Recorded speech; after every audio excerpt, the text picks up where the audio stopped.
Hola, ¿qué tal? Muy buenas noches, gracias por su sintonía. Andrés Ramírez les saluda en esta edición nocturna. Vamos a hacer un repaso de algunos de los temas que tenemos preparados para usted.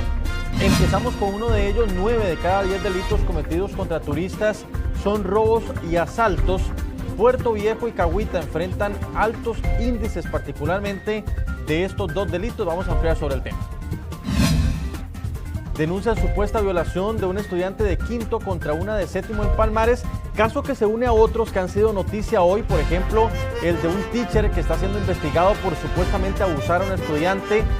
Vamos a analizar el tema incluso con entrevista en vivo en esta edición. En la zona urbana como San José, por ejemplo, los alimentos son mucho más caros. Las familias gastan en promedio unos 10.000 colones de más en comparación a la zona rural. El método del SIMPE movilizó 10 billones de colones en un año. Esperan cerrar el 2025 con 750 millones de transacciones por SIMPE. Un estado de los Estados Unidos reguló los chats de inteligencia artificial. Ya no podrán servir como psicólogos. ¿Qué dicen los expertos? Lo tenemos hoy en la sección de tecnología. Y Donald Trump asegura que dispararon contra un buque narco venezolano, mientras Maduro advierte de más ataques. Hay una tensión en ese lugar. Comenzamos.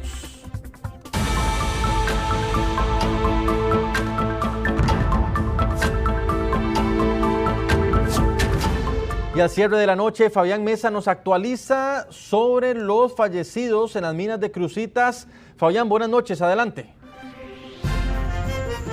A esta hora de la noche podemos confirmar la muerte de 2 jóvenes de nacionalidad nicaragüense, vecinos del río San Juan, quienes estaban trabajando de manera ilegal en extracción minera en la finca Vigoyet, aquí en Cruzitas de Cutris de San Carlos. ¿Qué fue lo que pasó? Bueno, las autoridades lo que indican, y también los coligalleros y los lugareños, es precisamente que por un operativo policial que se dio el jueves, muchos de las personas que estaban ahí se dieron a la fuga para no ser detenidos por la policía, porque están evidentemente en una condición migratoria irregular y cometiendo un delito dentro de una propiedad privada.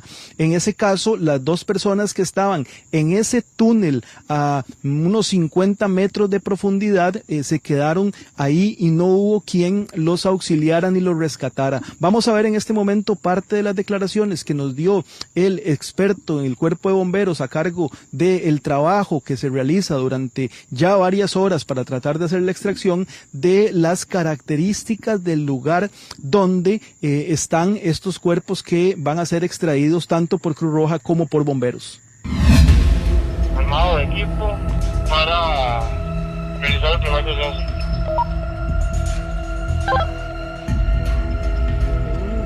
Al ser las 16:08 inician armado de equipo para el primer descenso a la primera sala. Estas imágenes corresponden al lugar de la finca Vigoyet en Cruzitas de Cutris de San Carlos, donde desde el pasado jueves se encuentran los cuerpos de los nicaragüenses Weinar Sequeira García, de 24 años, y su hermano Nicolás Orozco García, de 20 años.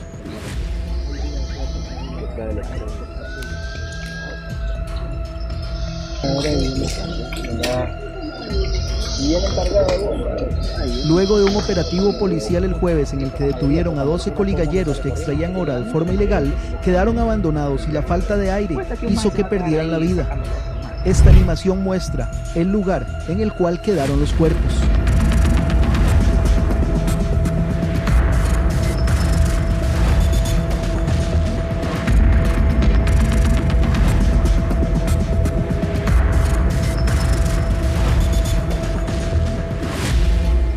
Un lugar agreste, ¿verdad? Totalmente es una montaña. Los agujeros, ¿verdad?, que hay ahorita en este momento para el acceso tanto de los rescatistas como la extracción de los posibles pacientes o cuerpos, es de aproximadamente 1,5 metros de ancho. Las alturas sí tienen verticales. Hay antesalas donde podemos facilitar hacer algún movimiento, algún sistema de ventaja mecánica, donde podemos extraer, ¿verdad?, el peso de las personas y de nuestros rescatistas. Aparte de eso, tenemos un sistema de seguridad para que en caso de que suceda lo que menos queremos, ¿verdad?, es algún incidente adicional, pues tenemos equipo también afuera especializado. y técnicos muy especializados en lo que es espacios confinados y en la parte vertical. Las autoridades de Cruz Roja y el Cuerpo de Bomberos debieron esperar refuerzos de fuerza pública debido a la enorme cantidad de coligalleros ilegales que se encuentran en el lugar. La preparación es para encontrarse lo peor y para el entorno más agreste que podamos encontrarnos. Para eso nos preparamos y para eso nuestros especialistas tienen amplia experiencia en este tipo de cosas. La extracción ilegal de oro en esta zona del país alcanza más de 2.500 millones de colones al mes. Todo ese material sale por la frontera norte hacia Nicaragua.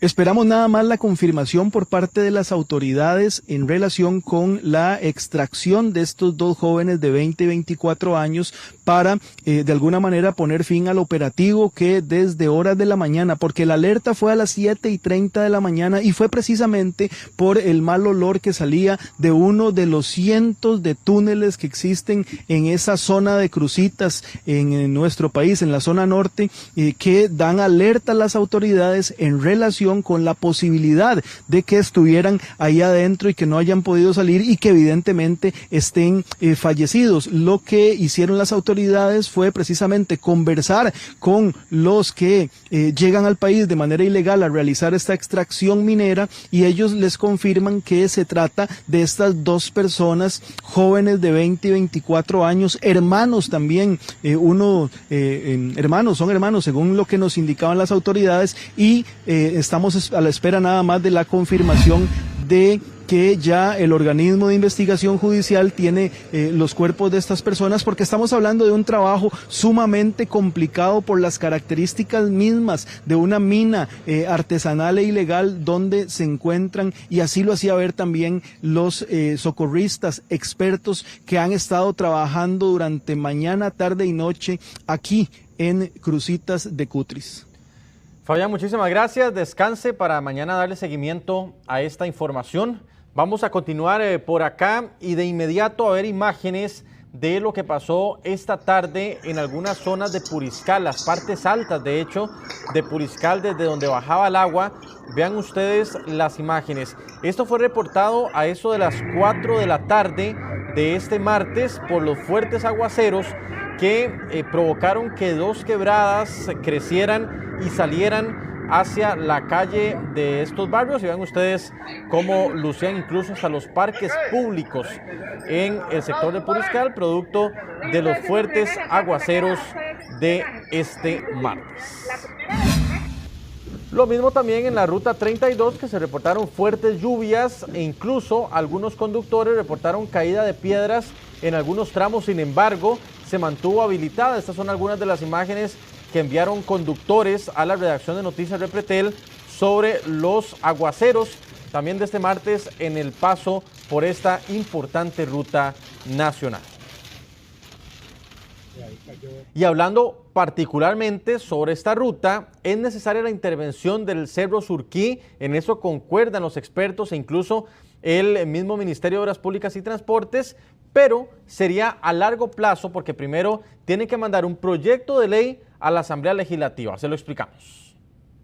Cierres preventivos, esa ha sido la solución que ha utilizado el MOP ante las fuertes lluvias que se han presentado en el Cerro Surquí. Cualquiera de las medidas que se vayan a tomar tienen que ser medidas a largo plazo. Si los estudios arrojan que se tiene que construir un túnel falso, que es lo que la gente ha pedido, en realidad va a llevar mucho tiempo para que se construya. O sea, no es un tiempo no es una varita mágica para que se pueda construir en tiempo récord. Sin embargo, se están agilizando los tiempos en cuanto a la apertura de la ruta, que es muy importante, para tener una pronta apertura, ¿verdad?, más controlada. Desde la estación de peaje hasta el cruce de Río Frío hay 36 kilómetros. 25 kilómetros de estos son un peligro, porque cuando cae la lluvia, ese tramo se convierte en alerta roja para los conductores. En cualquier momento cae un derrumbe y la carretera se cierra. En lo que llevamos del año, el Cerro Surquí se ha cerrado más de 20 veces, porque es tanta la inestabilidad que cuando llueve pasa esto. Empiezan los derrumbes, se filtra el agua y el material bloquea los carriles. Ahí empieza la frustración de los conductores. Estas afectaciones comienzan a impactar a todo el sector productivo nacional.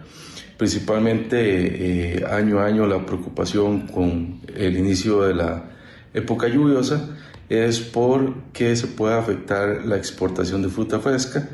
Se espera que en este 2025 a finales se empiece a intervenir el Cerro Surquí. Desde hace muchos años la Cámara Costarricense de la Construcción ya había hecho análisis, estudios de la mano de algunos expertos. Se determinaron algunos puntos críticos, ¿verdad?, por calidad de material, y en ese momento se propuso un sistema de túneles falsos, ¿verdad? El trabajo cuesta alrededor de $35 millones y el dinero saldría del crédito de riesgo inminente, que al MOP le tocan $320 millones. Las autoridades del CONAVI y del MINAE han estado buscando la manera de hacer esos trabajos sin afectar la flora y fauna del parque y sin irrespetar la ley ambiental. Para la convocatoria de extraordinarias en noviembre, presentamos una ley que nos permita evitar los derrumbes construyendo ya lo que los ingenieros digan que hay que hacer. La intervención del cerro urge por varias razones. Las comunidades del Caribe quedan completamente aisladas cuando hay cierres. Los trabajadores que viajan hacia San José y hacia Limón pierden uno o varios días completos. De igual manera, en CONAVI se adjudicó una contratación de estudios y diseños, geotecnia, topografía, para que nos den los diseños de las soluciones puntuales de estabilización en los puntos más críticos. Lógicamente, al ser un parque nacional hay ciertas intervenciones que no se pueden hacer y esta propuesta del señor presidente pues, nos ayudaría y nos aliviaría mucho el camino. Los conductores tienen que usar las rutas alternas como la 10 que conecta Turrialba y Siquirres y la ruta de Bajos de Chilamate o Huelte Cooper. Otra opción es la ruta 415 entre Cartago y Limón.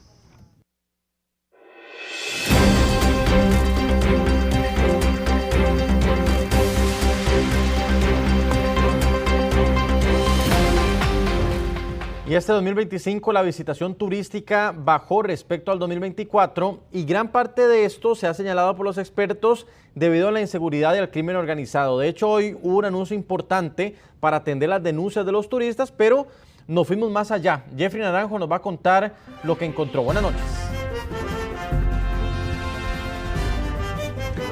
Tasas de homicidios históricas para Costa Rica, sumado a la situación de inseguridad que ha afectado también al sector turismo, y a eso le podríamos sumar incluso los avisos que han dado gobiernos como el de Canadá a sus habitantes para indicarles que hay alertas o tengan previsiones si deciden visitar Costa Rica para vacacionar. Todos estos factores han llegado a generar afectaciones al turismo nacional, y si agarramos y tomamos las cifras del 2024 respecto a las del 2025, vemos que la visitación ha disminuido de un año al otro. Han venido tomándose una serie de medidas en el país y la más reciente de ellas quizás se anunció precisamente este martes, la apertura de un despacho del 911 para atender específicamente casos de incidentes o casos de delincuencia relacionados a turistas, incluso a turistas extranjeros. ¿Qué era lo que pasaba? Que anteriormente, por ejemplo, la policía turística tenía que reportarle a la fuerza pública y ellos eran los que daban la atención. Ahora se dará sin intermediarios el reporte directamente a la policía turística desde la línea 911 y eso estará operando en el país a partir de este martes. Escuchemos más en detalle qué dicen las autoridades sobre esta medida, qué resultados podría brindar. La policía turística va a estar integrada a la plataforma de comunicación del Sistema Nacional de Emergencias por el 911. Actualmente tenemos 16 instituciones en las cuales se coordinan todos los incidentes. Antes no era que no coordinábamos con la policía turística, sí lo hacíamos, pero a través de fuerza pública. Bueno, uno de los factores también que incide y que beneficia el hecho de que la policía turística atienda estas llamadas directamente es que gran parte de su personal pues también maneja el idioma inglés y podrían atender de manera más rápida y sin intermediación a turistas o extranjeros que se encuentren en alguna situación de emergencia. Pero como les comentábamos, esta es una de las medidas que se ha tomado recientemente, pero ya el sector turismo a lo largo de estos meses ha tenido que iniciar una serie de medidas para no verse afectados ante las noticias internacionales que hablan de la inseguridad, del sicariato en Costa Rica, de los casos donde se han visto incluso extranjeros afectados por la delincuencia nacional, que han venido haciendo los sectores turísticos, que hacen los hoteles, que hacen en las playas para evitar verse afectados por esta imagen del país y también no ver afectada la visitación. ¿Qué dicen los expertos? Se lo contamos en detalle en la siguiente información. Veamos.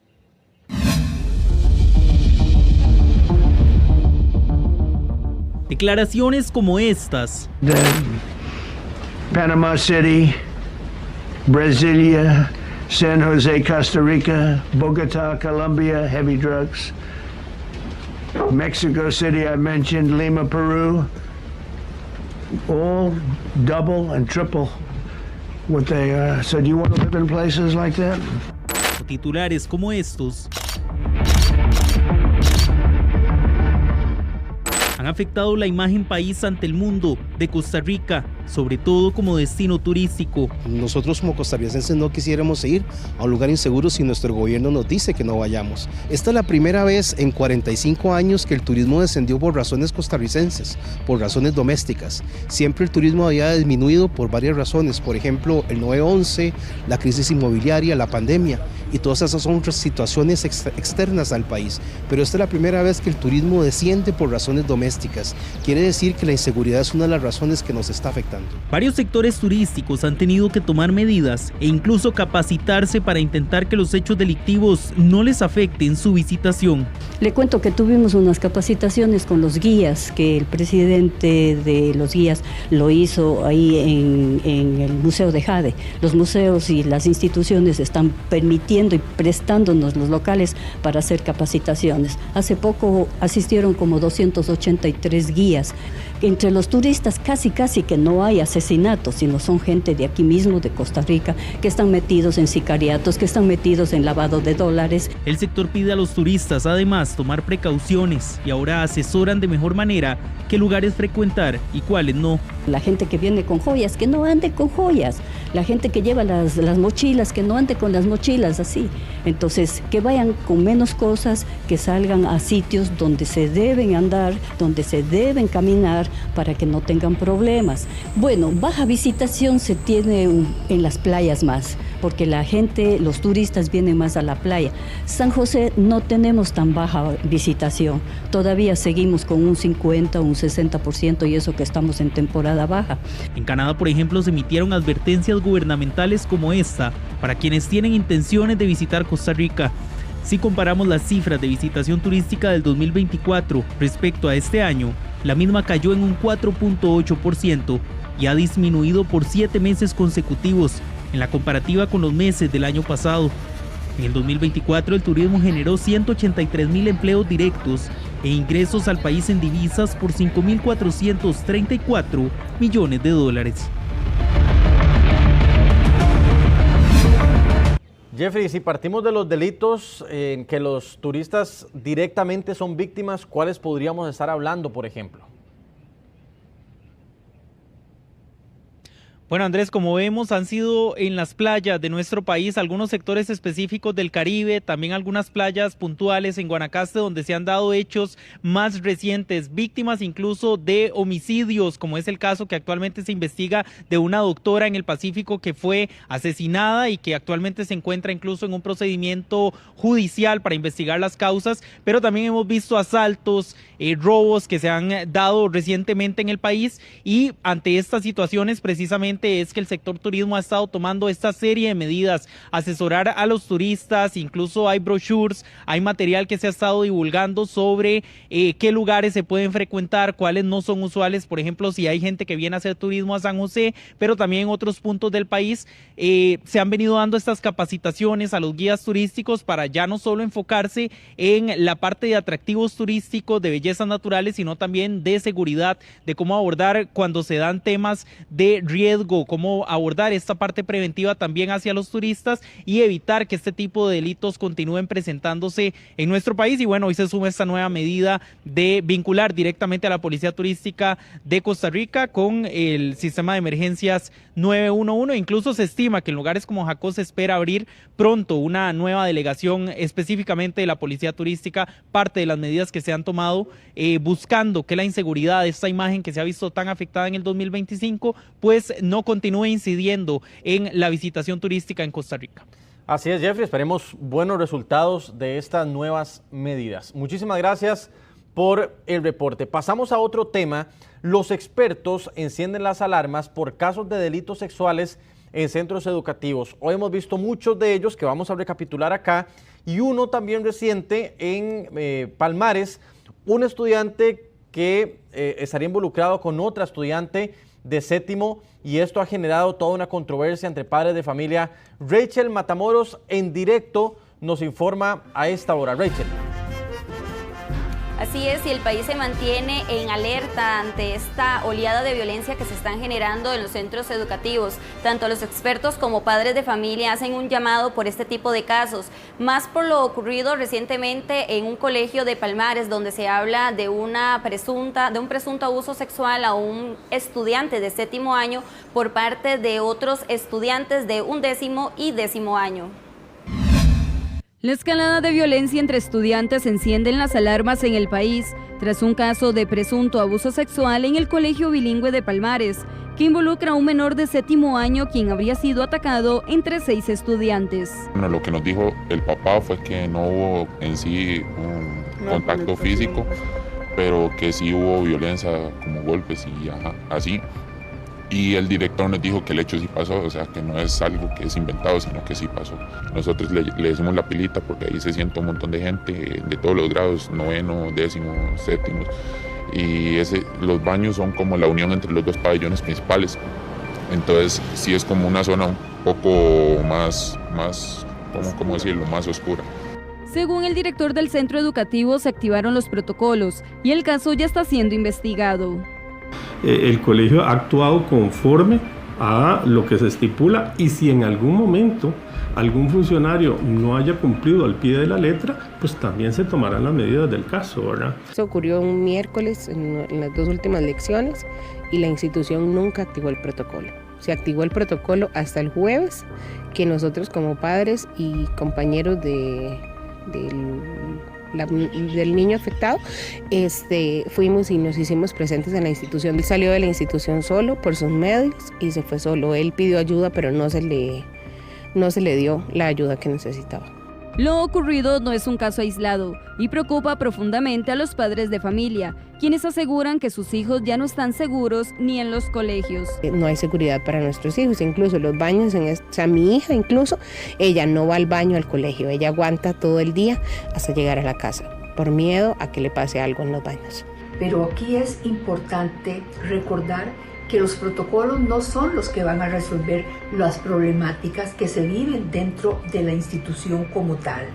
Aquí lo importante es la prevención que se debe realizar, el trabajo en prevención que deben de estar haciéndose desde las aulas, desde los centros educativos, desde los hogares también. Especialistas en materia penal señalan que, dado que los presuntos agresores son menores de edad, su proceso se regirá con base en la Ley de Justicia Penal Juvenil. El delito que se venga a cometer, se pueden tener diferentes tipos de sanciones.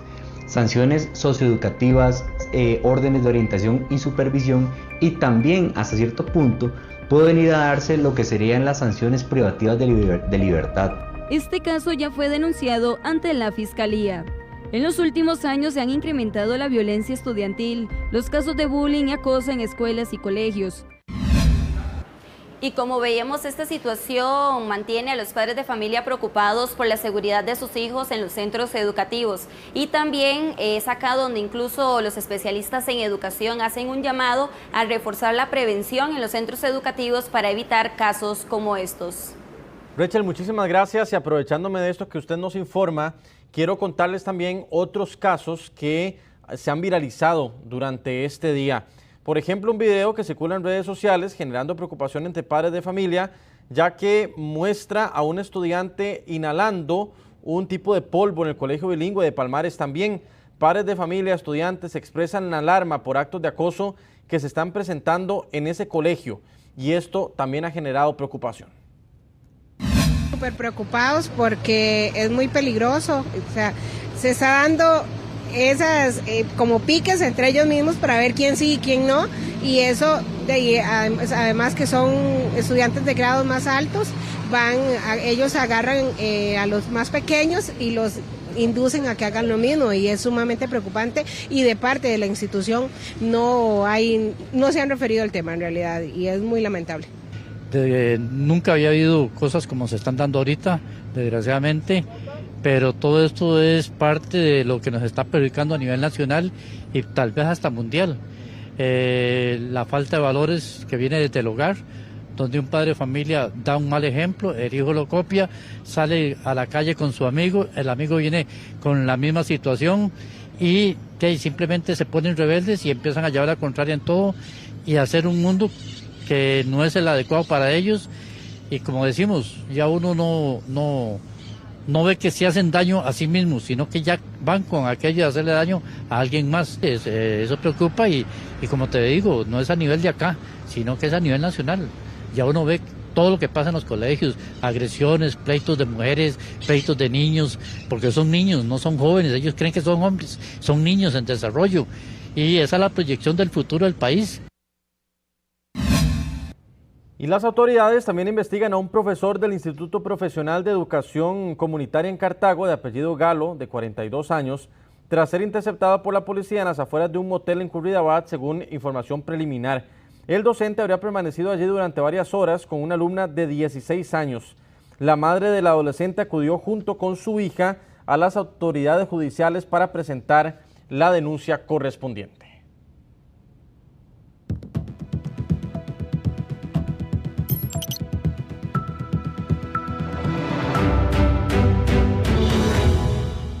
Nos enlazamos a esta hora con doña Rocío Solís. Ella es ex viceministra de Educación Pública. Doña Rocío, primero que todo, muchas gracias por atendernos a esta hora de la noche. Y acabo de contar acá 3 casos de varios más lamentables en centros educativos. Lo primero es una reacción suya como ex viceministra, como especialista, como psicóloga, especialista en menores de edad. Buenas noches. Muy buenas noches, Andrés, y a todos los televidentes. Sí, esto es una situación que es preocupante, pero a la vez de que nos debe preocupar muchísimo, tenemos que actuar. Tenemos que ocuparnos de esta situación que está pasando dentro del sistema educativo como tal. No podemos seguir permitiendo que estas situaciones estén desbordando todo nuestro sistema como tal y perjudicando. Va a dar uno que otro caso, pero no este desbordamiento que hay en estos momentos por una falta de contención que debe de existir dentro del sistema como tal. Claro. Doña Rocío, en esta otra información de un estudiante que está inhalando un polvo blanco, ¿qué tanto, vamos a ver, puede ser dañina la viralidad a través de las redes sociales? Sí, esto es muy dañino. Sabemos que esto ellos lo hacen para tener sus momentos de fama, y que en esta etapa de la vida que ellos están, que tenemos que comprender que están en una etapa de la adolescencia en la cual ellos necesitan reforzar muchísimo su personalidad y reforzar su autoestima. Entonces ellos hacen cosas que los llevan al filo del peligro. Pero aquí también el centro educativo, y aquí yo soy muy categórica, en esto tiene que tener una supervisión. Ahí vemos que los chicos están dentro de lo que es un periodo lectivo, llámese, aunque se llame que están en recreo o no, pero están en ese horario lectivo. Así que ahí debe de haber personas adultas que estén supervisando. Igual que el otro caso que se hablaba, que estaban en los baños y que los baños están a ciertos lugares. Dentro del sistema educativo, los docentes, llámese de primaria o de secundaria, tienen que supervisar los recreos, y eso está establecido. Lo que pasa es que nunca lo han querido hacer, porque ellos dicen, nosotros tenemos nuestro derecho de descansar. Sí, es cierto, tienen su derecho a descansar, pero dentro de lo que es la organización que tiene que hacer el director, tiene que saber que tiene que haber cuidado en los recreos. Si sabemos muy bien que los baños están muy alejados, que los comedores, que las aulas, hay aulas alejadas donde sabemos, porque en los colegios todo se sabe, que están ocurriendo cosas, se tiene que hacer por lo menos rondas de saber qué es lo que está pasando, que los chicos sepan que hay una supervisión, y no es que tiene que estar como un policía, pero en esta etapa de la vida, los jóvenes necesitan límites, necesitan una directriz, y los profesores y todos los docentes en general no pueden hacerse de la vista gorda de que no, ahí están en el recreo, que hagan lo que quieran. No, están en un proceso porque en los recreos, en la hora del almuerzo se dan las situaciones más complicadas dentro de nuestra profesión, pero ser docente, estar en contacto con los niños y con los jóvenes no es lo más conveniente, y que no nos pongamos con eso, vamos a reubicarlo, porque eso es pasar el problema a otra localidad, a otro lugar. Entonces, este tipo de personas no puede estar dentro del sistema educativo. Sí, muy claro, doña Rocío. Sí, más bien me iba a terminar con una idea ahí, doña Rocío, ¿me iba a decir algo que la interrumpí? No, que el sistema educativo también tiene que llevar un proceso, y lleva un proceso cuando estas personas digamos, tienen una denuncia y son castigados por lo que es la parte de justicia. Si ellos quieren volver al sistema, tienen que pasar una serie de procesos, pero en estos momentos yo creo que debería de cortarse y decir, no, este tipo de personas no puede volver al sistema como tal. Muy bien. Doña Rocío, le agradezco muchísimo. Con muchísimo gusto, muy buenas noches. Buenas noches, muy amable. Continuamos.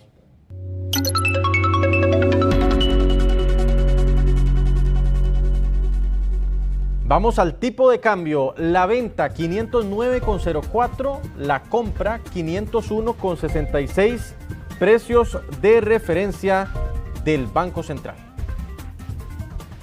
Hablando de plata, los alimentos en la zona urbana, se los contaba iniciando esta edición, suelen costar más caro que cuando usted va al supermercado en una zona rural.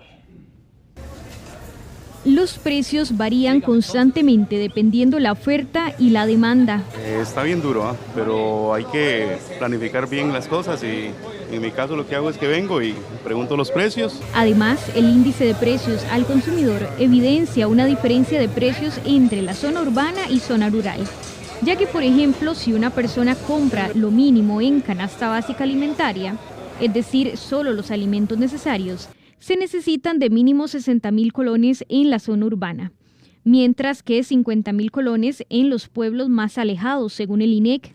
Ah, sí, claro, está durito, pero bueno, gracias a Dios que hay trabajito en la casa y puede comprar, pero sí hay variedades, hay muchas variedades, depende de los lugares y las provincias, sí. Además, en este informe del INEC, encontraron diferencias de precios en productos lácteos, en la carne de res y también en la carne de pollo, lo que significa que comprar estos productos es más económico en la zona rural. ¿Cuánto gasta usted entonces en compras? Es que no se puede gastar mucho, y como 40, 50.000 pesos, así llevándola suave, ¿eh?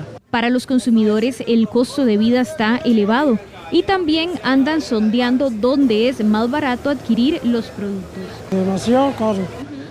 ¿Y usted cómo se presupuesta? ¿Cada cuánto hace las compras? Los fines de mes, los días de pago. Los precios de los alimentos varían constantemente y dependen de factores como el clima, los costos de los insumos y también de la oferta y la demanda, que inciden en el precio final al consumidor, así como la intermediación. Durante todo septiembre y al menos hasta el mes de octubre, el personal del INEC estará visitando hogares de lunes a sábado, para que tome nota. Por seguridad, el personal de campus hará indumentaria y carné oficial y se podrá verificar su identidad en el sitio web del INEC. Las visitas serán desde la mañana y hasta las 8 de la noche. Además, se pedirá información sobre los negocios que se desarrollan dentro de los hogares. La idea es conocer un poco de los emprendimientos que existen en Costa Rica. Bueno, y justamente las autoridades esperan cerrar este año con 750 millones de transferencias por SIMPE. SIMPE Móvil moviliza más de 10.000 millones de colones, lo que evidencia que los ticos siguen apostando por los pagos electrónicos rápidos y sencillos, según informó el Banco Central a Noticias Repretel.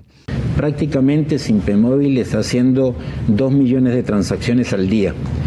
Y las operaciones totales, el año pasado hicimos 10.000 millones de colones, eso fue lo que movió SIMPE Móvil en las diferentes transacciones. De hecho, se espera que en este 2025 el año cierre con 750 millones de transacciones vía SIMPE Móvil, es decir, un crecimiento importante, con más de 3 millones de usuarios que ya tienen el SIMPE activo en su celular. Esto debido a la facilidad de hacer pagos con el teléfono. Oh, sí, realmente es muy peligroso. Sí, bueno, hay otros métodos que actualmente están usando y para mí son geniales. ¿Usted utiliza las tarjetas? Sí utilizo tarjetas y también el SIMPE. Además, en los últimos días el SIMPE móvil ha dado de qué hablar, con una serie de confusiones entre consumidores y comerciantes. Para el consumidor no hay cambio, pero para el comercio sí, que deberá reportar las ventas que haga por SIMPE móvil. Cuando uno compra la hamburguesa, para ponerlo así, ya ahí está el impuesto. Cuando uno va a la zapatería, ahí está el impuesto.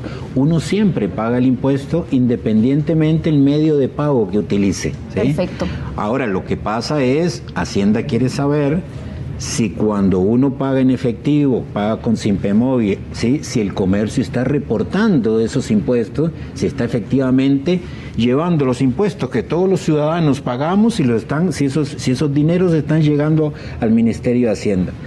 El SIMPE móvil comenzó a usarse posterior a la pandemia con más fuerza, ya que los emprendimientos también comenzaron a vender en línea y ahora los ticos quieren pagar sin contacto. Y el avistamiento de aves podría cambiar producto del cambio climático, de acuerdo con un nuevo estudio de la UNED. Este año se desplegó una red de dispositivos en varios puntos del país para monitorear cómo el cambio climático podría afectar distintas especies de aves. Analizar cómo se comportan estos animales ante cambios en el clima precisamente es relevante en Costa Rica, pues el avistamiento de aves es una de las actividades que más turismo atrae. Y lo que hicimos es reclutar, hacer una convocatoria abierta para los miembros de la comunidad UNED, tanto estudiantes como personas funcionarias que quisieran participar. Se les dio capacitación y equipo de grabación acústico que consiste en estos detectores llamados Audimo, que se programan y se colocan en diferentes puntos del país para recopilar información. Cada 10 minutos estos dispositivos llamados Audio Mood graban un minuto del ambiente donde estas aves frecuentan estar. Los cambios en el canto indican cambios en el comportamiento y saber estos aspectos facilita tomar medidas para evitar afectarlas. La idea de esto es colectar información sobre 10 especies de aves objetivo y generar información sobre los índices de actividad y su respuesta a diferentes factores meteorológicos. El cambio climático podría atrasar o adelantar la puesta de huevos de las aves, patrones migratorios, ciclos reproductivos y hábitos de alimentación. Una situación que puede incluso afectar a la larga al turismo nacional si no se toman las medidas respectivas.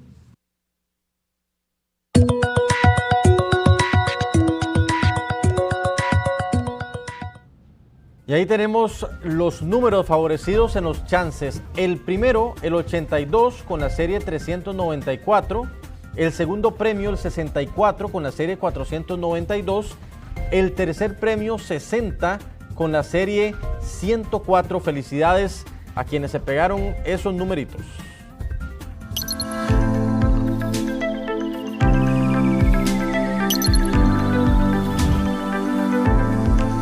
El uso de la inteligencia artificial como psicólogo es cada vez más frecuente aquí en Costa Rica y en el mundo.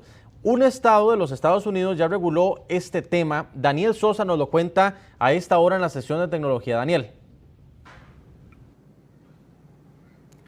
Hola, ¿qué tal? Muy buenas noches, bienvenidos a nuestra sección de tecnología. La inteligencia artificial asumiendo el papel de un psicólogo o de un terapeuta. Esto es lo que en Estados Unidos algunos estados están buscando evitar.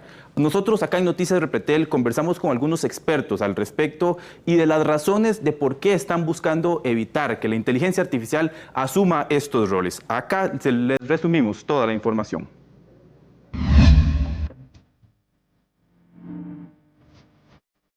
Illinois, en Estados Unidos, aprobó una nueva ley que regula el uso de inteligencia artificial aplicada como terapia. Esta regulación establece que los terapeutas con licencia no pueden utilizar la inteligencia artificial para tomar decisiones. Cada vez son más personas que buscan desahogarse con los chatbots. Es muy riesgoso precisamente porque la inteligencia artificial está diseñada a partir de algoritmos informáticos.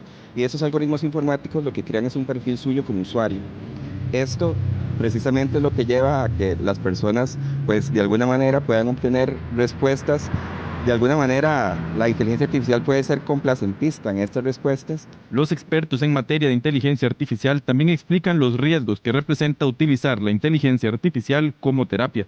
Alguna parte de esas preguntas y respuestas pueden ser utilizadas por la misma aplicación para seguir entrenando al modelo. Tampoco es muy claro qué pasa con los datos. De hecho, hay una aplicación de salud mental que recientemente fue sancionada en Estados Unidos por su mal manejo de datos. Otro de los riesgos que plantean los expertos es sobre el secreto profesional que pesa sobre los trabajadores en materia de salud mental. La principal recomendación es que no se olviden de que al final es una máquina, es un algoritmo el que precisamente está ahí detrás. No sabemos tampoco el uso de la información.